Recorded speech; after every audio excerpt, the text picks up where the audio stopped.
हरिया गांव के रास्ते से जा रहा होता है, तभी उसे रास्ते में कल्लू मिलता है। कल्लू हरिया से कहता है, अरे हरिया, कहाँ जा रहे हो? मैंने सुना है कि तुम अपना काम शुरू करने वाले हो। देखो, वैसे तुम्हारे बस का तो कोई काम है नहीं, लेकिन अगर तुम्हारा काम चल जाए तो मुझे ज़रूर बताना। वो क्या है ना, तुम मेरे छोटे भाई जैसे हो, इसलिए बोल रहा हूँ। अरे हाँ हाँ, मुझे पता है। गांव के सभी लोग मुझे मूर्ख कहते हैं और यही समझते हैं कि मैं कोई काम नहीं कर सकता, लेकिन मैं काम कर सकता हूँ और मैं काम करूँगा और देखना तुम, मैं सफल होऊंगा। उसके बाद सभी लोग और सभी गांव वाले बोलेंगे कि मैं बहुत समझदार हूँ और मुझसे समझदार ना कोई नहीं है। अरे हाँ, तभी तो बोला मैंने कि तुमसे ज़्यादा समझदार और कोई भी नहीं है। इसलिए मैं तुम्हारे पास एक बात बताने आया हूँ। तुमने वो गुफा तो देखी होगी ना, जो गांव के बाहर नदी के पास पड़ती है। मैंने सुना है उसमें ढेर सारा खजाना रखा है। अगर तुम चाहो तो वे खजाना ले सकते हो। उसके बाद सबके सब तुमको ही समझदार कहेंगे। देख लो अब क्या करना है तुम्हें। क्या सच में उस गुफा में खजाना है, वो भी बहुत सारा? कहीं तुम झूठ बोलकर मुझे मूर्ख तो नहीं बना रहे? अरे नहीं नहीं, मैं तुम्हें मूर्ख क्यों बनाऊंगा? मैं तो बिल्कुल सच कह रहा हूँ। लेकिन अगर तुम्हें मेरी बात नहीं माननी तो वो तुम्हारे ऊपर है। अच्छा, तो अब मैं भी चलता ही हूँ। मुझे भी तो जाना है खजाने की खोज में। मुझे मिल जाएगा तब तुम मत बोलना कि मैंने कुछ बताया नहीं तुम्हें। कल्लू के बात सुनकर हरिया अपने घर जाता है और तुरंत घर जाकर काफी देर तक गहरी सोच में बैठा रहता है। तभी हरिया की पत्नी जया आती है और उससे बोलती है, अरे क्या हुआ? आप इतनी चिंता में क्यों हो? घर से तो ऐसे कह के गए थे जैसे अपना काम शुरू करते ही घर में ढेर सारे पैसों की बारिश होने लगेगी। अब घर आए तो अपने सर पे हाथ रख के बैठे हुए हो। सब ठीक तो है ना? हाँ, सब ठीक है, लेकिन अभी मुझे कल्लू ने बताया कि गांव के बाहर जो नदी जाती है ना, वहाँ बहुत सारा खजाना है। तो मैं सोच रहा हूँ क्यों ना मैं वहाँ जाऊँ और खजाना लेकर आ जाऊँ। उसके बाद मुझे काम करने की जरूरत ही नहीं पड़ेगी और हमारे घर में ना पैसों की बारिश होगी। अरे क्यों आप हर किसी की बातों में आके मुर्द बन जाते हो? वो बस एक खाली गुफा है, वहाँ कुछ नहीं मिलेगा आपको। ऐसा नहीं है, हमें एक बार जाना तो चाहिए ना। क्या पता सच में अगर खजाना हुआ और हमारे हाथ लग गया तो हमारी जिंदगी बदल जाएगी और बिना कोशिश किए मैं हार नहीं मान सकता। और सोचो तो, अगर मुझे खजाना मिल गया ना तो कितना सारा खजाना मिलेगा, फिर तो हमारी किस्मत बदल जाएगी। सच्ची कहते हैं लोग, मूर्ख हमेशा मूर्ख ही रहते हैं। अगर तुम हर किसी खजाने के पीछे पड़े रहोगे तो कुछ नहीं मिलने वाला। मेहनत करो और पैसे कमाओ। खजाना वगैरह कुछ नहीं होता। अगर खजाना होता तो खुद ही नहीं लेकर आ जाते। तुम्हें क्यों बताते वो? उन्होंने तुम्हें इसलिए बताया है ताकि तुम वहाँ जाओ और फंस जाओ। उसने मुझे बताया भी है और वो खुद भी खजाना ही लेने गया है। तुम्हें अगर मेरी बात पे यकीन हो ना तो मान लो, और नहीं यकीन है ना तो मैं कुछ नहीं कर सकता। मैं तो जा रहा हूँ खजाना लेने। तुम्हें तो तुम्हारे पति के ऊपर यकीन ही नहीं है थोड़ा सा भी। हरिया किसी की बात को मानने को तैयार नहीं था और खजाना लेने के लिए निकल पड़ता है। गांव से दूर तेज धूप में हरिया निकल तो जाता है और नदी के पास पहुंच जाता है। नदी के पास जाने के बाद हरिया पानी पीता है और खुद से कहता है, मैं यहाँ तक तो आ गया, अब बस थोड़ी दूर और जाना है। उसके बाद मैं गुफा पहुँच जाऊंगा और खजाना वो मेरा हो जाएगा।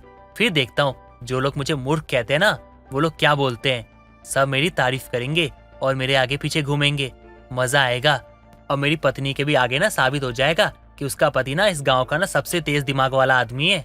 हरिया गुफा के अंदर जाने लगता है तो पहले गुफा के इधर उधर हर जगह देखता है कि उसे कोई खजाना मिलता है या नहीं। तो हरिया गुफा की चट्टान को तोड़ने लगता है। काफी मेहनत करता है। हरिया को तब भी खजाना नहीं मिलता और वो बहुत थक जाता है और हांफते हुए जमीन पर बैठ जाता है। मैंने तो पूरी गुफा देख ली, सारी चट्टानें तोड़ कर देख ली, लेकिन खजाना तो कहीं है ही नहीं। कहीं सच में कल्लू ने मुझे मूर्ख तो नहीं बनाया? लेकिन अगर उसने मुझे मूर्ख बनाया होता तो वो खुद यहाँ खजाना लेने थोड़ी आता। जब वो खजाना लेने आया था, उसे खजाना मिला, तभी तो उसने मुझे बताया। लगता है ना मुझे और मेहनत करनी चाहिए, तब जाके मुझे खजाना मिलेगा। मैं तो खजाना लिए बिना ना जाऊंगा ही नहीं यहाँ से। हरिया फिर से दोबारा गुफा में खजाना ढूंढने लगता है। यहाँ वहाँ देखने के बाद कुछ नहीं मिलता और वो खाली हाथ गुफा से बाहर आने लगता है। लेकिन वो बाहर आने का रास्ता ही भूल जाता है। काफी कोशिश करता है, तभी एक दूसरा रास्ता दिखता है जो कि बहुत ही छोटा रास्ता था। हरिया उसमें से जाने की कोशिश करता है और वहाँ से निकलने के बाद हरिया जैसे ही बाहर आता है तो उसे एक बक्सा सा दिखता है जो कि पत्तों से ढका हुआ था। हरिया उसे देखकर कहता है, ये रास्ता तो मैंने कभी नहीं देखा और इस रास्ते के बारे में गांव वालों को भी नहीं पता है। कहीं ये वही रास्ता तो नहीं जहाँ खजाना होगा? हो सकता है खजाने का बक्सा मुझे यहीं मिले। हरिया खजाने के बक्से के पास जाता है और बक्सा खोलने की कोशिश करता है और उसे पत्थर से खोलता है। जैसे ही खुलता है तभी हरिया की आंखें खुली रह जाती हैं, क्योंकि उसमें बहुत सारे हीरे जवाहरात सोने चांदी थे। ये सब देखकर वो दंग रह गया था और बहुत ज्यादा खुश हो गया था। आखिरकार मुझे खजाना मिल गया। अब मैं इस गांव का सबसे बड़ा आदमी बनूंगा। अब तो सब देखते रहेंगे कि मैं मूर्ख नहीं हूँ। अभी एक काम करता हूँ, घर जाता हूँ और अपनी पत्नी को दिखाता हूँ। हरिया खजाना लेकर अपने घर जाने लगता है, लेकिन तभी रास्ते में उसे कल्लू दिखता है। अरे कालू भैया, तुम्हारा बहुत बहुत धन्यवाद। अगर तुम मुझे बताते नहीं खजाने के बारे में तो मुझे तो खजाना मिलता ही नहीं और मैं वहाँ जाता भी नहीं। तुम्हारी वजह से ना मुझे खजाना मिला है। तुमने सच कहा था, तुम मेरे बड़े भाई हो, तभी तो ये खजाना मुझे मिला है और तुमने इसके बारे में मुझे बताया था। क्या कहा तुमने? तुम्हें खजाना मिल गया? अरे हरिया, तुम्हारा बड़ा भाई जैसा ही हूँ मैं। तुम्हें उस खजाने के बारे में बताया था ना मैंने, याद होगा तुम्हें। इस खजाने पर थोड़ा हक तो मेरा भी बनता है ना। तो बताओ, मुझे दोगे या नहीं दोगे? अरे ये तुम कैसी बातें कर रहे हो? तुम्हारे कारण मुझे मिला है तो मैं तुम्हें इसमें से नहीं दूंगा कुछ। अरे तुम्हें जितना चाहिए तुम उतना ले लो। छोटा भाई हूँ तुम्हारा, इतना तो मैं कर ही सकता हूँ। कल्लू उसमें से आधे से ज्यादा खजाना लेकर चला जाता है और फिर खजाने की सारी बातें गांव में सरपंच को भी बता देता है। हरिया जैसे ही अपने घर पहुंचता है कि तभी पीछे से गांव का सरपंच आ जाता है और हरिया से कहता है, क्यों भाई हरिया, मैं क्या सुन रहा हूँ? तुझे गुफा से खजाना मिला है। क्या ये बात सच है क्या? नहीं नहीं सरपंच जी, कैसा खजाना? ये आप कैसी बातें कर रहे हैं? अरे हमें कोई खजाना नहीं मिला है। अरे नहीं सरपंच जी, ये बिल्कुल झूठ बोल रही है। मैंने खुद अपनी आंखों से देखा है कि हरिया को गांव के पास खजाना मिला है। हरिया देखो, तुम झूठ बिल्कुल मत बोलो। तुम भी इसी गांव के आदमी हो। अगर तुमने सरपंच जी से झूठ बोला तो वो तुम्हें गांव से बाहर निकाल देंगे। अरे जया, तुम झूठ क्यों कह रही हो? देखो खजाना तो मिला है ना हमें, तो बता दो ना, ताकि तुम्हारे पति को ना सब मूर्ख ना कहे, समझदार कहे बस। अच्छा, तो ये बात सच है। अब तुम मेरी बात ध्यान से सुनो। इस गांव के जिम्मेदार नागरिक होने के कारण ये खजाना तुम्हें हमें सौंपना होगा और हम इससे गांव का भला करेंगे। गांव के लिए मैं बहुत समय से सड़कें बनवाना चाहता था, बिजली की व्यवस्था सही से करना चाहता था, स्कूल कॉलेज बनवाना चाहता था, लेकिन इतना पैसा नहीं था। लेकिन अब तुम्हारे पास खजाना है, तुम मुझे वो खजाना दे दो, मैं उससे गांव का भला करूंगा। और मैं ये भी जानता हूँ कि तुम बहुत समझदार आदमी हो, तुम इस गांव का भला जरूर चाहोगे। हाँ हाँ सरपंच जी, क्यों नहीं, हम भी तो गांव में रहते हैं और गांव वालों का भला होगा, यानी हमारा भला होगा। ये सारा खजाना ना आप ले जाइए और गांव वालों को ना पता चलना चाहिए कि हरियाणा मूर्ख नहीं है, समझदार है, समझदार। गांव का भला सोचा है उसने। सच ही कहते हैं, मूर्ख हमेशा मूर्ख ही रहता है। हाथ में आया खजाना भी चला गया। हरिया की मूर्खता की वजह से वापस साबित हो जाता है कि वो कितना बड़ा मूर्ख है। फुलवा के बेटे महेश की शादी को कुछ ही समय हुआ था, लेकिन फुलवा अपनी बहू रमा को देख रही थी, जिसकी चाल चलन उसे बिल्कुल भी ठीक नहीं लग रही थी। एक रोज फुलवा हॉल में बैठी होती है, तभी उसकी बहू रमा के फोन पर किसी का फोन आता है। हाँ हाँ, लगा दे 50,000, जीत तो पक्की है। बहू, किसका फोन था और तू किसे इतना पैसा लगाने की बात कर रही थी? अरे माँ जी, आज भारत और पाकिस्तान का मैच है ना, तो मेरी दोस्त है ना, वो पूछ रही थी कि कितना पैसा लगाऊं। हे राम रे राम, बहू यानी तेरी सहेली सट्टा लगाती है, ये तो गलत है बहू। माँ जी क्या ही कर सकते हैं, पैसा उसका मन उसका, हम तो बता ही सकते हैं ना, या मना कर सकते हैं। लेकिन उसने इस सट्टेबाजी से लाखों कमाए हैं। और जिस दिन डूबी ना, तो वो ना बनाए लाखों रुपए भी काम के नहीं आने वाले। हाँ ये तो है माँ जी, लेकिन मुझे क्या करना? कहीं बहू उसके साथ तू भी तो इन सब में शामिल तो नहीं है ना? ना ना माँ जी, अभी कैसी बातें कर रही हैं? मैं तो इन सब के बारे में कुछ भी नहीं जानती हूँ। रमा को कॉलेज के समय से ही सट्टा खेलने की आदत थी और तब से रमा ने जितने पैसे गंवाए उससे ज्यादा कमाए भी थे, जिस वजह से उसे सट्टा लगाने की आदत पड़ चुकी थी। और ये बात सिर्फ रमा के दोस्तों और उसके मायके वालों को पता थी। एक रोज देर शाम फुलवा के घर विमला आती है। और फुलवा कैसी है? जब से तेरी बहू क्या आई तू तो घर से निकलती ही नहीं। अरे विमला क्या करूं, थोड़ा घर में ही आराम कर लेती हूँ और कहीं जाने का मन भी तो नहीं करता। अरे वो सब छोड़, तुझे पता है कल रात क्या हुआ था अपने मोहल्ले में? क्या हुआ? अरे मुझे तो कोई खबर ही नहीं मिलती बाहर की। अरे अपनी पड़ोसन नहीं है शकुंतला, उसका बेटा जुए में 2 लाख रुपए हार गया है। हे भगवान, बता तो बेचारी शकुंतला अपने निकम्मे बेटे से सच में कितनी ही दुखी है। ये सब बातें रमा भी सुन रही होती है। तभी उसे याद आता है कि उसने जो पैसे लगाए उसका क्या हुआ, और यही सोचकर वो अपनी दोस्त को फोन लगाती है। अरे कल वाले सट्टे का क्या हुआ? मैं तो तुझसे पूछना ही भूल गई। भारत मैच तो जीत गई है ना? रात में काम ही इतना था। तूने जितने पैसे लगाए उससे डबल पैसे आए हैं। बस मैं भेजने ही वाली थी। क्या कह रही है यार, मुझे तो विश्वास ही नहीं हो रहा। ये सब सच है? ये पहली बार नहीं था जब रमा ने सट्टे में पैसे जीते हों, लेकिन ये एक बहुत बड़ी रकम थी जिससे वो बहुत ज्यादा खुश होती। अब तो रमा को सट्टा लगाने में मजा आने लगा था और वो ऐसा मानती थी किसी भी काम में रिस्क तो लेना ही पड़ता है। एक रोज देर रात रमा का पति महेश खाना खाते हुए अपनी पत्नी से कहता है, माँ आपको पता है शकुंतला आंटी का बेटा सट्टे में बहुत पैसा हार गया। वो इतना पैसा हार गया कि उस पैसों को चुकाने के लिए उसे अपना घर बेचना पड़ा। हाँ, सुनने में तो मुझे भी यही आया है, लेकिन बेटा तू इन सब कामों में भी कभी मत फंसियो। मैं तो ये बहू से भी कहती हूँ, उसकी सहेली ये सब करती है। अच्छा ऐसा है क्या? रमा उसे मना करो, ये सब सही नहीं होता है। जी मैं तो मना ही करती हूँ। मैं तो यहाँ इन्हें सट्टे में जीते पैसों के बारे में बताने वाली थी, लेकिन इन्हें तो ये सब पसंद ही नहीं है। चलो कोई नहीं, इस बार एक बड़ी रकम सट्टे में लगाऊंगी। जब मोटे पैसे आएंगे ना तो इन्हें भी ये सब अच्छा लगने लगेगा। भला पैसे किसको बुरे लगते हैं।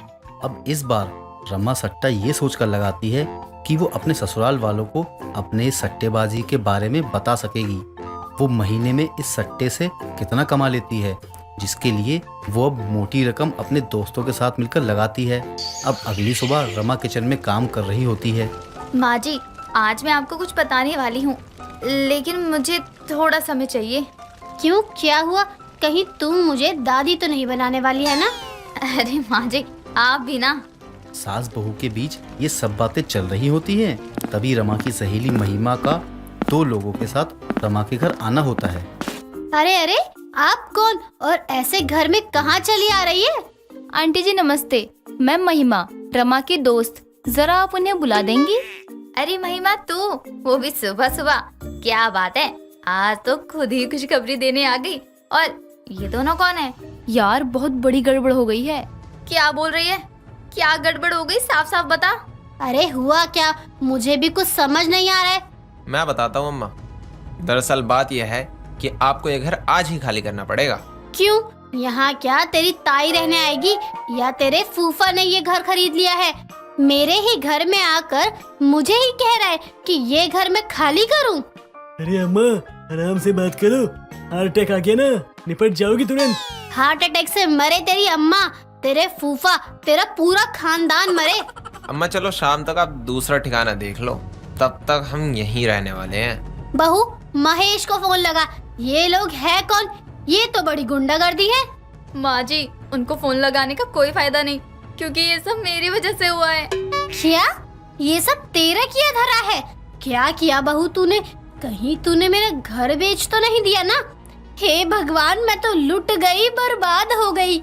माँ जी, दरअसल मैंने ही आप लोगों को खुश करने के लिए सट्टा लगाया था, लेकिन मैं उस सट्टे में हार गई। आंटी जी, ये हर बार सट्टा जीतती आई है। पिछली बार भी इसने लाख रुपए जीते थे।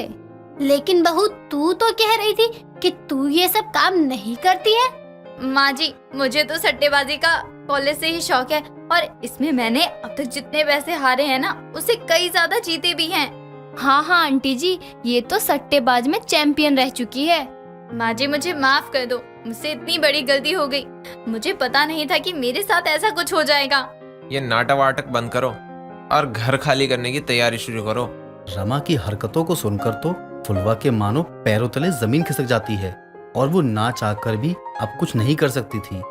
उसका घर जिसे उसने अपने खून पसीने की कमाई से बनाया था, वो उसकी बहू सट्टे में हार चुकी थी। अब फुलवा रोते हुए रमा से कहती है, हे भगवान, मैं तो लुट गई, बर्बाद हो गई, अब मैं कहाँ जाऊँ? फुलवा रो ही रही होती है। तभी फुलवा का बेटा महेश घर आता है, क्योंकि उसे किसी ने उसके घर में हो रहे शोर शराबे के बारे में बता दिया था। माँ क्या हुआ, और ये लोग कौन है? ये सब मेरी गलतियों की वजह से हुआ है, मुझे माफ कर दीजिए। महेश ये सब सुनकर गुस्से में उन दोनों आदमियों से कहता है, देखिए, हमारे पास इस घर के अलावा और कुछ भी नहीं है, और मेरी पत्नी के कारण आज हमें ये दिन देखना पड़ रहा है। देखिए जी, इतना इमोशनल ड्रामा हमें देखने की आदत नहीं है, लेकिन आप लोग इतना कह रहे हैं तो आपको मैं ये घर पूरे 5 लाख रुपए लेकर ही लौटने वाला हूँ। तो आपको मैं ये घर पूरे 5 लाख रुपए में ही लौटाऊंगा। भाई साहब, आप ये कैसी बातें कर रहे हो? मुझे अपने घर को बचाने के लिए आपको पैसे देने पड़ेंगे। अरे इतने पैसे कहाँ से लाऊंगा मैं? अब उन लोगों से महेश बहुत विनती करता है तो वो 3 लाख रुपए में मानते हैं और उन्हीं के घर को उनके हवाले कर पैसे लेकर चले जाते हैं। अब फुलवा उनके जाने के बाद अपनी बहू से कहती है, ये जो तूने मेरे घर को सट्टेबाजी में हराया है ना बहू, इसकी कीमत तुझे चुकानी पड़ेगी, ताकि तू दोबारा ऐसी हरकतें ना करे। इसलिए बिना सोचे समझे अपने मायके निकल। लेकिन माँ जी, अब आप मुझे इस घर से क्यों निकाल रही हैं? इसीलिए ताकि तेरा ये खुराफाती दिमाग काम करना बंद कर दे। अब फुलवा भी अपनी बहू के दिमाग को ठिकाने लगाने के लिए उसे 2 महीने के लिए मायके भेज देती है। हालांकि उसे इस बात का पछतावा हो ही रहा था कि उसने जो भी किया है वो गलत किया है। इरावती अपने परिवार के साथ दिल्ली के रहने वाली थी। बाकी चीजों में उसकी किस्मत ठीक थी, लेकिन बहुओं के मामले में उसकी किस्मत थोड़ी सी खराब थी, वो भी सिर्फ छोटी बहू को लेकर। क्योंकि जहाँ उसकी बड़ी बहू श्रुति, जो कि बहुत अमीर घर की होने के बाद भी बहुत संस्कारी थी, वहीं दूसरी तरफ उसकी छोटी बहू चंचल गरीब घर की होने के बावजूद एक नंबर की बेशरम थी, जिसे कुछ भी कह लो उसे कोई फर्क नहीं पड़ता था। ऐसे ही एक दिन सुबह के समय सभी लोग एक साथ बैठकर नाश्ता कर रहे थे। तभी इरावती कहती है, बड़ी बहू, सभी लोग तो आ गए नाश्ता करने के लिए, तेरी देवरानी कहाँ है? वो क्यों नहीं दिखाई दे रही? क्यों नवीन, कहाँ है तेरी बीवी? माँ, आप मुझसे क्यों पूछ रहे हैं? मैं हमेशा उसे अपने साथ बांध कर तो नहीं रखता हूँ ना। बीवी तेरी है तो क्या जाकर पड़ोसी से पूछूं? सभी लोग समय से नाश्ता करने आ गए हैं, लेकिन तेरी मैडम का कोई अता पता ही नहीं है। किसी चीज का कोई समय होता है कि नहीं? माँ जी, आप शांत हो जाइए और नाश्ता करिए, अभी आती ही होगी। वो क्या है ना, रात में उसकी थोड़ी तबीयत खराब लग रही थी, इसीलिए मैंने ही बोला था कि अगर तबीयत ठीक ना लगे तो आराम कर लेना। आप लोग नाश्ता करिए, मैं देवरानी जी को बुला कर लाती हूँ। श्रुति इतना कहकर जैसे ही चंचल के कमरे में जाने के लिए आगे बढ़ती है, तभी चंचल को सीढ़ियों से उतरते हुए देखकर वो रुक जाती है। तभी उसकी सास इरावती कहती है, बहुत सी बेशरम बहुएं देखी है, लेकिन तेरे जैसी गरीब बेशरम बहू आज तक नहीं देखी। जरा अपनी जेठानी से कुछ सीख, जो इतने बड़े और अमीर घर के होने के बाद भी कितनी संस्कारी बहू है। लोग कहते हैं बड़े घर की लड़कियां अच्छी नहीं होती है, उनके अंदर संस्कार नहीं होते, इसलिए हमेशा गरीब घर की लड़की को बहू बनाना चाहिए। लेकिन यहाँ तो सब उल्टा हो गया है। माँ जी, एक बात बताइए, आप रोज सुबह सुबह मुझे इतना सुनाती हैं, आपके मुंह में दर्द नहीं होता क्या? जब देखो तब चींची करती रहती हैं आप। देवरानी जी, ये क्या तरीका है माँ जी से बात करने का? अपनों से बड़ों से कोई ऐसे बात करता है क्या? यही संस्कार है आपके? बहू, तो किस बेशरम लड़की को संस्कार सिखा रही है? इस गरीब को क्या पता संस्कार क्या होते हैं, या बड़ों की इज्जत करना क्या होता है। अपने गरीब घर में कुछ मिला नहीं होगा, इसलिए शादी के बाद आराम देखकर दिन पर दिन और बेशरम होती जा रही है। देखिए माँ जी, आप ये बार बार मुझे बेशरम बहू का ताना मत मारिए। आपको मुझसे ज्यादा परेशानी हो रही है तो मुझसे बात मत करिए और रहिए अपनी अमीर संस्कारी बहू के साथ। वो तो रहूंगी ही, जो जैसा होगा वैसे ही कहा जाएगा ना। ठीक है, फिर कहते रहिए माँ जी, मुझे कोई फर्क नहीं पड़ता। जेठानी जी, मुझे खाना दीजिए, भूख लगी है। हाँ ठीक है, आइए आप लोग भी साथ में बैठकर नाश्ता कीजिए। रहने दीजिए भाभी, भर गया पेट सुबह सुबह ये ड्रामा देखकर। भगवान ही जाने कितनी बेशरम बहू है मेरी। अरे तुझे कितनी बार समझाया है हमारे घर में सब नहा धोकर पूजा करके ही खाना खाते हैं, लेकिन तू रोज बिना नहाए धोए आकर डाइनिंग टेबल पर बैठ जाती है। पता है माँ जी, अब मुझे सुबह सुबह नहाने की आदत नहीं है। मुझे भूख लगी है तो मुझे खाने दीजिए। चलिए माँ जी, आप भी नाश्ता कर लीजिए। नहीं बहू, रहने दे तू अब नाश्ता। मेरी इस गरीब बेशरम बहू को ही करवा, बेचारी को कभी मिला तो होगा नहीं। ईरावती इतना कहकर बिना नाश्ता किए वहाँ से चली जाती है, जिसके कारण और घर वाले भी बिना नाश्ता किए ही चले जाते हैं। लेकिन चंचल को इस बात से कोई फर्क नहीं पड़ता। सबके जाने के बाद वो बेशर्मों की तरह आराम से बैठकर नाश्ता करना शुरू करती है। ऐसे ही कुछ समय और बीतता है। तभी एक दिन ईरावती हॉल में बैठकर टीवी देख रही थी। तभी उसकी पड़ोसन मीरा बहुत सारी साड़ियाँ लेकर उसके घर आती है और कहती है, देख ईरावती, ये सब साड़ियाँ कैसी हैं? मेरे मायके से मिली हैं मुझे। क्या बात है मीरा, सारी साड़ियाँ बहुत सुंदर है। वैसे ये बात तो है, तेरे घर वाले तुझसे आज भी बहुत प्यार करते हैं। जैसे जब भी तू वहाँ जाती है इतना सारा सामान लेकर आती है। हाँ वो तो है, बेशक मैं जल्दी नहीं जाती हूँ, लेकिन जब भी जाती हूँ वो लोग हर बार की कमी पूरी कर देते हैं। अरे तो क्यों नहीं करेंगे, माँ बाप होते ही ऐसे हैं जिनके लिए बच्चे कभी बड़े नहीं होते। और मैं तो बस यही समझती हूँ कि तू किस्मत वाली है जो तुझे आज भी मायके वालों का सुख नसीब हो रहा है। मुझे तो वो भी नहीं हुआ। ईरावती और मीरा आपस में बातें कर ही रहे थे कि तभी उसकी दोनों बहुएं वहाँ चाय नाश्ता लेकर आती है। और जैसे ही चंचल की नजर मीरा की साड़ियों पर जाती है तो उन्हें देखकर वो कहती है, हाय आंटी जी, आपकी साड़ी तो बहुत ही सुंदर है, एक से बढ़कर एक है। दिल करता है सारी ही ले लूं। सच में तुम्हें मेरी साड़ियाँ इतनी पसंद आई हैं तो ले लो, जो भी तुम्हें पसंद हो। नहीं नहीं आंटी जी, ऐसी बात नहीं है। साड़ियाँ बहुत अच्छी हैं, लेकिन हमें नहीं चाहिए। हमारे पास बहुत है। माँ जी ने हमें बहुत सारी साड़ियाँ दिलाई हैं। क्या जेठानी जी, अब जब आंटी जी इतना कही रही है तो ले लेते हैं ना। वैसे भी ये सिर्फ हमारी पड़ोसी थोड़ी ना है, ये तो माँ जी की दोस्त भी है। उसके नाते ही हम इनकी बहू हैं, तो हमें ले लेना चाहिए। वैसे भी मैं बहुत गरीब बहू हूँ इस घर की, मेरे पास कुछ भी नहीं है। हे भगवान, ये तो सच में तैयार हो गई मेरी साड़ियाँ लेने के लिए। कितनी गरीब बेशरम बहू है। मैंने तो ऐसे ही बोला था, लेकिन ये तो सच में तैयार हो गई। देखिए, आंटी जी ने एक बार भी मना नहीं किया, इसका मतलब वो भी यही चाहती हैं। अब आपको नहीं लेना तो आप मत लीजिए जेठानी जी, आपके हिस्से की भी मैं ही ले लेती हूँ, क्योंकि सारी साड़ियाँ बहुत सुंदर हैं। दे दीजिए ना आंटी जी। चंचल के इस तरह से सबके सामने साड़ियों को लेकर बेशर्मी दिखाने पर ईरावती को गुस्सा आता है, लेकिन वो पड़ोसन के सामने कुछ नहीं बोलती।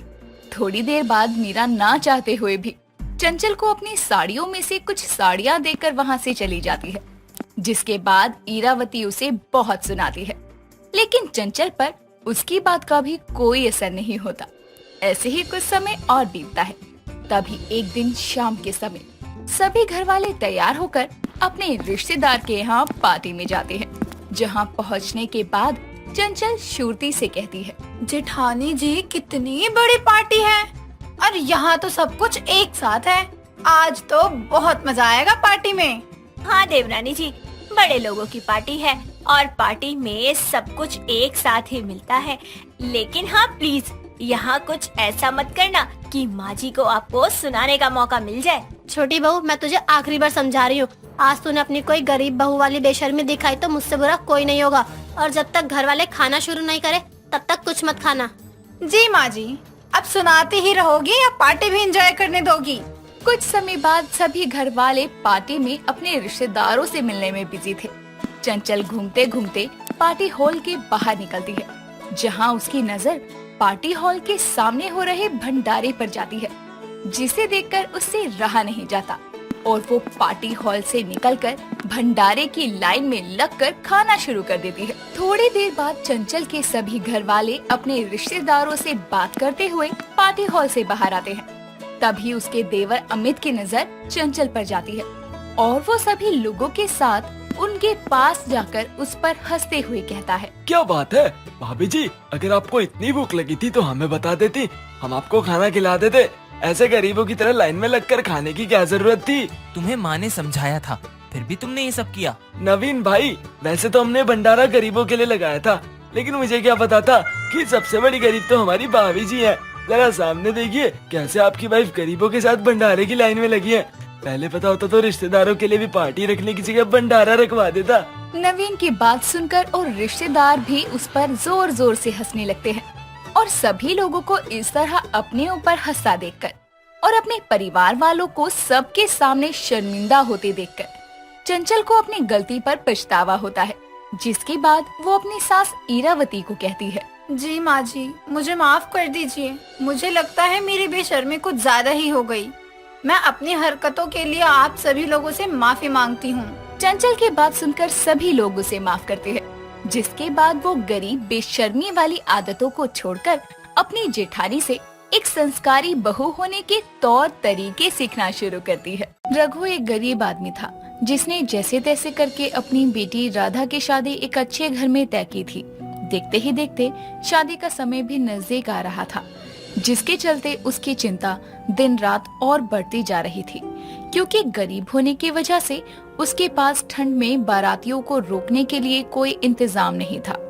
उसे कुछ समझ नहीं आ रहा था कि वो क्या करे।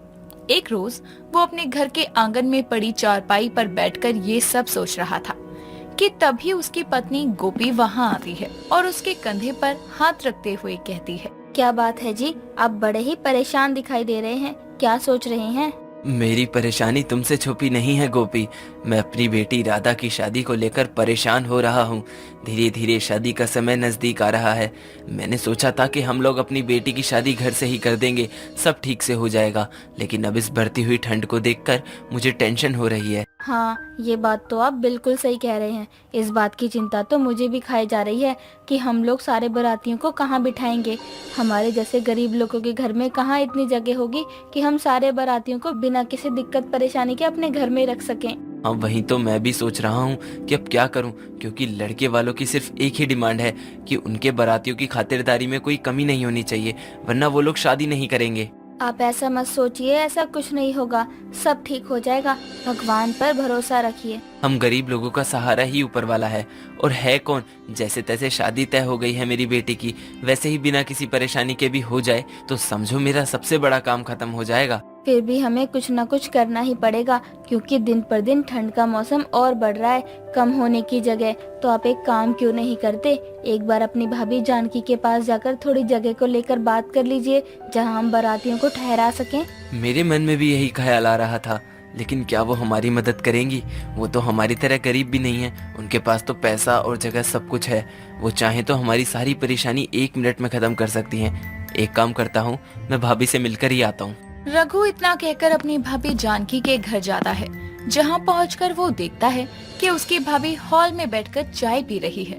तभी वो उनके पास जाकर हाथ जोड़कर कहता है, भाभी, आज मैं बहुत उम्मीद करके आपके पास आया हूँ, मुझे निराश मत करिए। मुझे आपसे एक मदद चाहिए। मुझसे तुम्हें क्या मदद चाहिए? तुम तो खुद ही इतने समझदार हो कि अकेले ही लड़की की शादी के लिए रिश्ता भी ढूंढ लिया और तय भी कर दी। तब तो एक बार भी नहीं पूछा हमें, तब याद नहीं था कि हम भी तुम्हारे कोई अपने हैं। आज अचानक याद आ गई कि हम लोग तुम्हारे अपने हैं। अरे इतना घमंड किस चीज का है तुम्हें? भाभी, मुझ गरीब के पास क्या है घमंड दिखाने के लिए? और ऐसा मत बोलिए कि हमने आपको बुलाया नहीं। मैंने गोपी को भेजा था जिस दिन लड़के वाले रिश्ता पक्का करने के लिए आने वाले थे, लेकिन आपने ही आने से मना कर दिया। हाँ तो सही बात है ना, जिस दिन आने वाले थे उसी दिन क्यों बुलाया? तुम्हारे भैया के जाने के बाद बड़े में मैं ही थी, लेकिन तुमने मुझे जरूरी नहीं समझा, तभी तो नहीं बुलाया ना पहले, और अब मुंह उठाकर मदद मांगने आ गए यहाँ। भाभी, आपको जो सुनाना है आप सुना लीजिए, लेकिन मेरी मदद कर दीजिए। आप जानती हैं मैं एक गरीब इंसान हूँ, ना ही मेरे पास पैसे हैं कि मैं अपनी बेटी की शादी के लिए बैंकेट बुक कर सकूं, ना मेरे पास इतनी जगह है कि मैं इस ठंड में बारातियों को आराम पूर्वक जगह में बैठा सकूं, और आपके पास दोनों ही हैं। अगर आप मेरी मदद कर देंगी तो इस ठंड में गरीब के घर की शादी बिना किसी रुकावट के निपट जाएगी। मैंने यहाँ खैरातियों की मदद के लिए कोई धर्मशाला नहीं खोला जो सबकी मदद करती फिरूं। तुमने अपनी बेटी की शादी अपनी मर्जी से तय करी है, और उसे पूरा कैसे करना है ये तुम ही जानो। अब तुम यहाँ से जा सकते हो। जानकी और रघु की सारी बातें दरवाजे पर खड़ी उसकी बेटी राधा सुन रही थी, जिसे सुनकर वो गुस्से में अंदर आकर कहती है, ताई जी, आपसे उम्मीद ही यही थी कि आप ऐसा ही कुछ करेंगी। अपने इस पैसे के घमंड में पहले ताऊ जी को खो दिया आपने, अब लोगों की खुशियाँ खाने में लगी हुई हैं आप। ए लड़की, जुबान संभाल कर बात कर मुझसे। तेरे बाप ने तुझे तमीज नहीं सिखाई क्या कि बड़ों से कैसे बात करनी है? माफ करिए भाभी, गलती हो गई इससे। और तू यहाँ कैसे आई? पिताजी, मैंने आपकी और माँ की सारी बातें सुन ली थी, इसलिए मैं आपका पीछा करते हुए आपके पीछे पीछे आ गई, ये देखने के लिए कि ताई जी क्या कहती हैं। लेकिन मैं तो भूल ही गई थी कि कुत्ते की दुम सीधी हो सकती है, लेकिन ताई जी का स्वभाव नहीं। चलिए आप यहाँ से चलिए। और रही बात शादी की, तो आप चिंता मत करिए, जिसने जोड़ी बनाई है, मिलवाई है, वो शादी भी करवा देगा। आपको किसी के आगे हाथ फैलाने की जरूरत नहीं है। राधा इतना कहकर अपने पिता का हाथ पकड़कर अपने घर लेकर चली जाती है। ऐसे ही समय बीतता है। समय के साथ शादी की तारीख और पास आती है। जैसे तैसे करके ठंड में शादी की बाकी रस्में पूरी होती है, फिर चाहे वो रस्म हल्दी की हो या मेहंदी की। ऐसे ही थोड़ा समय और बीतता है और रघु ठंड में बारातियों को ठहराने के जगह को लेकर परेशान हो रहा था। देखते ही देखते शादी का दिन आ जाता है और सभी बाराती दूल्हे के साथ रघु के घर बारात लेकर पहुंच जाते हैं। तभी लड़की की मां कल्याणी रघु के छोटे से घर को देखकर कहती है, क्या बात है रघु जी, शादी की बाकी रस्मों की तरह क्या अब शादी भी घर से ही करेंगे? देखिए अभी हमारे और भी बाराती आने वाले हैं, आपको अपना वादा याद तो है ना? जी मुझे सब याद है। वो क्या है ना कि हमारे यहाँ शादी घर से ही होती है। बाकी अभी के लिए आप लोग बैठिए, मैं आप लोगों के लिए चाय कॉफी भिजवाता हूँ और बारातियों का इंतजाम भी देख कर आता हूँ। रघु इतना कहकर सभी लोगों को घर में बैठाकर बाहर चला जाता है। तभी उसकी पत्नी गोपी भी वहाँ उसके पीछे जाती है और कहती है, अब आप क्या करेंगे? जगह का इंतजाम तो हो ही नहीं पाया, जिज्जी ने मना कर दिया और आपका कोई ऐसा दोस्त भी नहीं है जो टाइम पर आपकी मदद कर सके। अब समधन जी से क्या कहेंगे कि हम लोग एक वादा भी पूरा नहीं कर पाए। इस ठंड में इतने सारे बारातियों को कहाँ बिठाएंगे? मुझे आखिर तक उम्मीद थी कि शायद भाभी मदद कर दें हमारी, लेकिन उन्होंने तो सच में धोखा दे दिया। मेरे हालातों के बारे में जानने के बाद भी ऐसा परिवार होने का क्या फायदा। चलो पहले इनके खाने पीने का देखते हैं, बाकी बाद में देखेंगे। रघु और गोपी इतना कहकर जैसे ही पीछे मुड़ते हैं, सामने अपनी समधन कल्याणी को देखकर घबरा जाते हैं। तभी कल्याणी गुस्से में कहती है, मुझे ये सब आप जैसे गरीब लोगों से रिश्ता जोड़ने से पहले ही सोच लेना चाहिए था। जो लोग इतनी ठंड में बारातियों को अच्छी तरह से छत नहीं दे सकते, बैठने के लिए अच्छी कुर्सी और बिस्तर का इंतजाम नहीं कर सकते, वो और क्या ही करेंगे। आपके घर में जगह फुल हो गई है, अब और आने वाले बारातियों को इतनी ठंड में क्या सड़क पर बैठाएंगे आप लोग? सच में ठंड में गरीब के घर शादी करना ही हमारे लिए मुसीबत हो गई है। कल्याणी गुस्से में रघु और गोपी की गरीबी की बेइज्जती करते हुए उन्हें सुना रही थी। तभी रघु का पड़ोसी राजवीर वहाँ आता है और कल्याणी से कहता है, देखिए आप शादी की रस्मों पर ध्यान दीजिए, बाकी चीजें हम पर छोड़ दीजिए। आपके बारातियों की खातिरदारी में कोई कमी नहीं आएगी। रघु जी ने बारातियों का इंतजाम हमारे बैंकेट में करवा रखा है। इन्होंने हमें पहले ही कह दिया था, इसीलिए इन्होंने कहीं और इंतजाम नहीं किया। आप निश्चिंत रहिए। माफ करिए रघु जी, मैंने गुस्से में कुछ ज्यादा ही बोल दिया, मुझे सोच समझ कर बोलना चाहिए था। चलिए अब जो हुआ सब कुछ ठीक हो गया है, तो फिर शादी की रस्मों को आगे बढ़ाते हैं। कल्याणी इतना कहकर वहाँ से चली जाती है। तभी रघु अपने पड़ोसी राजवीर का धन्यवाद करते हुए कहता है, भाई साहब मैं आपको बता नहीं सकता हूँ आपने मेरी कितनी बड़ी परेशानी हल कर दी। आपका ये एहसान मैं कभी नहीं भूलूंगा। आपने मुझ गरीब की इज्जत बचा ली, लेकिन आपको हमारी परेशानी के बारे में कैसे पता चला? देखिए मुझे ये सब बातें आपकी बेटी राधा ने बताई हैं और वो मेरे बच्चों को फ्री में ट्यूशन देती थी।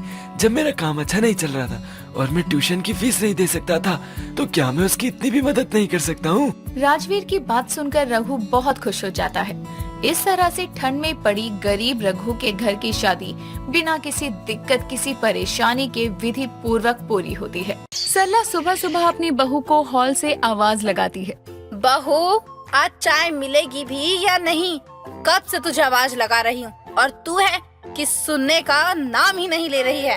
ये लो माँ जी चाय, मैं तो बना ही रही थी, लेकिन आपके बेटे ने जो आइटम घर में रखी है ना, वो आपकी 2 बार चाय पी गई।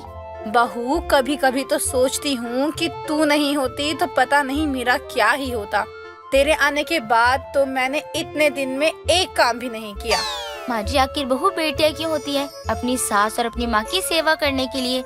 और मेरे होते हुए आपसे कोई काम करवा सकता है क्या? कोमल को काम करने की आदत थी, लेकिन कोमल का पति रोहित, जिसने कुछ ही दिनों पहले अपनी पसंद से दूसरी शादी कर ली थी, अब कोमल की सोतन पूजा घर का एक काम नहीं करती थी।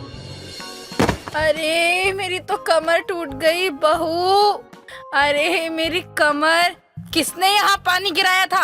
अरे माँ जी, आप कैसे गिरी? आप ठीक तो हो ना? उठिए और यहाँ सोफे पर बैठिए, मैं इसे साफ कर देती हूँ। अरे सासू माँ, आप गिर गई थी क्या? बंद कर अपनी ये बत्तीसी दिखाना और मुझे बता, ये तूने ही गिराया है ना? हाँ माँ जी, मुझसे ही गलती से पानी गिर गया था, लेकिन मुझे पता नहीं था कि इस पानी पर आप गिर जाएंगी। मैं इस चिकनी चमेली को छोड़ूंगी नहीं बहू। तेरा काम हो जाए, मेरी कमर में सेक लगा दे। हाँ कोमल, सासू मॉम को इसकी बहुत ज्यादा जरूरत है। अच्छा तुम काम करो, मुझे तो बहुत नींद आ रही है।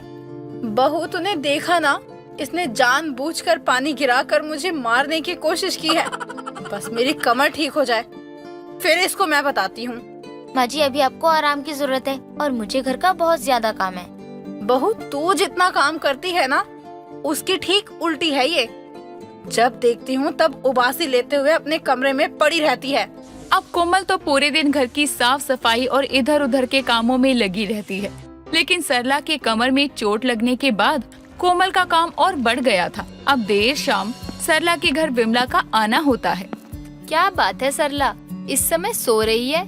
तेरे ही मौज है, तेरी बहू है ही ऐसी जो तुझे काम करने ही नहीं देती। अरे मुझे बहू तो काम काजी मिली है, लेकिन उसकी सौतन जो आई है वो बहुत आलसी है और वो उसका काम भी बढ़ा देती है। तो सरला, तू तो सास है, उसकी भी और इसकी भी। जैसे तूने इसे कामकाज करना सिखाया है, वैसे उसे भी काम पर लगाया कर। देख रही है ना मुझे, मैं कैसे सोफे पर पड़ी हुई हूँ। ये भी उस डायन का ही किया धरा है। क्या बात कर रही है? उसने तेरे साथ क्या किया ऐसा जो तुम उठ भी नहीं पा रही है? अरे यहीं पर पानी गिरा कर गई थी और मैं जैसे ही हॉल में आई बस गिर पड़ी। तब से मुझसे उठा नहीं जा रहा है। बड़ी डेंजर है तेरी बहू, जरूर तूने उसे काम के लिए कहा होगा। अरे उससे एक गिलास पानी तो उठाया जाता है नहीं, वो क्या करेगी? अब देर शाम अपनी माँ को सोफे पर देखकर रोहित अपनी माँ से कहता है, अरे माँ, क्या हुआ जो इस समय सोफे पर लेटी हो? तबीयत तो ठीक है ना आपकी? तुझे क्या करना मेरी तबीयत से? मैं मरूं या जीऊं, तू अपनी उस डायन को देख, वो कैसी है। उसके खाने पीने में कोई कमी तो नहीं हो गई ना? माँ, आपसे तो बात ही करना बेकार है। आपको मैं जब भी कुछ कहता हूँ, आप तो बस ले देकर पूजा पर ही बरस पड़ती हो। कभी कोमल को भी कुछ बोला करो। क्यों? उससे तुझे बड़ी दिक्कत हो रही है? अरे जितना वो एक दिन में पूरे घर का काम कर लेती है ना, उतना तो तेरी बीवी ने अपनी पूरी जिंदगी में काम नहीं किया होगा। अच्छा ठीक है, मुझसे गलती हो गई। आपकी तबीयत के बारे में पूछ लिया मैंने जो। कोमल तो अपना सारा समय अपने कामों में बिता देती थी, लेकिन दूसरी तरफ पूजा अपने आलस में अपना समय गुजार रही थी। तभी सरला भी 2-3 दिनों में अपनी बहू कोमल की सेवा से ठीक हो जाती है, लेकिन सरला को पूजा बर्दाश्त नहीं कर पा रही थी। इस डायन को तो मैं इस घर से निकाल कर ही रहूंगी, नहीं तो ये इस तरह से ही मेरी बहू को दुख देती रहेगी और हर वक्त घूमती रहेगी। माँ जी देखो ना, हमारे घर में एक डॉगी आया है। अरे बहू, ये मैं ही तो लेकर आई हूँ। आज से ये हमारे साथ रहेगी। और तुझे पता है इसका नाम क्या है? अरे माँ जी, ये फीमेल डॉग है, हम इसका नाम लाजवंती रखें? अरे रे बहू, तू थोड़ी लेट हो गई इस मामले में। मैंने तो इसका नाम भी रख दिया। बताओ ना माँ जी, क्या नाम रखा है आपने इसका? मुझे तो ये बहुत प्यारी लग रही है। बहू, इसका नाम मैंने पूजा रखा है, पूजा। लेकिन माँ जी, उसे बुरा लगेगा, आपने उसके नाम पर इसका नाम क्यों रखा? अरे पूजा, इधर आ इधर। सरला तो जिस कुत्ते को घर में लाई थी उसका नाम पूजा रख देती है। अब जब सरला अपने कुत्ते को बुलाती है तो पूजा सरला के पास आती है। हाँ सासू मॉम, आपने मुझे बुलाया क्या? अरे सासू मॉम, आप तो मुझे चैन से सोने भी नहीं देती हो। अरे तुझे तो किसी ने आवाज ही नहीं लगाई और तू सो या मर, हमें से क्या मतलब? क्यों बहू? हाँ माँ जी, हमने तो किसी को आवाज नहीं दी। अरे ये ले पूजा, कहाँ जा रही है? इधर तो आ। अब क्या है, मैं जब आती हूँ तो आप लोग कहते हो कोई काम नहीं है, और जब जाने लगती हूँ तो आप आवाज लगाने लगते हो। बहू, तूने फिर से आवाज दी क्या इस डायन को? अरे ना माँ जी, इससे मुझे क्या ही काम है। भगवान ने मेरे हाथ पर सलामत रखे है, मैं उसी में खुश हूँ और अपना काम खुद कर सकती हूँ। इससे मेरा क्या ही काम होगा। ए बहू, तू जाना, तुझे कोई नहीं बुला रहा, वो तो हम इस कुत्ते को आवाज लगा रहे हैं। अरे मैं तो भूल ही गई, हमने इसका नाम पूजा रखा है ना, तो तुझे लगता होगा कि हम तुझे बुला रहे हैं। क्या इस कुत्ते का नाम आप लोगों ने मेरे नाम पर रखा? ये आपने अच्छा नहीं किया। सरला और कोमल को बहुत मजा आ रहा था पूजा को परेशान करके, क्योंकि कोमल या सरला जब भी उस कुत्ते को पूजा कहकर बुलाती तो पूजा चली आया करती। अब देर शाम रोहित का ऑफिस से घर आना होता है। अरे माँ, ये कुत्ता आप कहाँ से लेकर आई हो? बड़ा ही प्यारा है। प्यारा नहीं, प्यारी है मेरी पूजा। अरे माँ, क्या बात है, लगता है आपको भी आपके बेटे की पसंद आखिर पसंद ही आ गई। देर से ही सही। छी, वो एक्टिवा जैसी मुंह वाली को तो मैं मरते दम तक अपनी बहू ना मानूं। आलसी कहीं की, एक नंबर की कामचोर है वो। तो आपने अभी तो कहा मेरी प्यारी पूजा, उसका क्या? अरे वो तो मैं इसे कह रही हूँ, इसका ही नाम पूजा है। बड़ा आया अपनी माशुका की तारीफ सुनने वाला। माँ, आप ये अच्छा नहीं कर रही हो। जो भी कर रही हो ना, मेरी पूजा का नाम इस कुत्ते के नाम पर मत रखो। हाँ रखा। बता क्या कर लेगा अपनी माँ का? कुछ कर पाएगा तू? मैं घर छोड़कर चला जाऊंगा, आप देख लेना। मेरी तरफ से तो तू अभी निकल। ना तो तू मेरे किसी काम का है और ना ही तेरी पूजा। दोनों अगर इस घर से जाओगे तो कम से कम बुरे साये से तो मैं और मेरी बहू बचे रहेंगे। माँ, भूल रही हो, मैं आपका अपना बेटा हूँ, और जिस बहू की आप बात कर रही हो ना, वो आपकी बहू है, बहू। लेकिन आप अपने सास होने का फर्ज भूलकर उसे बेटी बना बैठी हो। अभी तेरा इमोशनल ड्रामा हो गया हो तो चले जा अपने कमरे में। अब रोहित अपने कमरे में पहुंचता है तो पूजा अपना सामान बांध चुकी थी और वो रोहित और उसके घर को छोड़कर चली जाती है, सिर्फ इसीलिए क्योंकि उसकी सास ने उसके नाम पर एक कुत्ता पाला था। और इसी से नाराज होकर पूजा आखिरकार सरला का घर छोड़ देती है, जिससे सरला की दिली ख्वाहिश पूरी हो जाती है।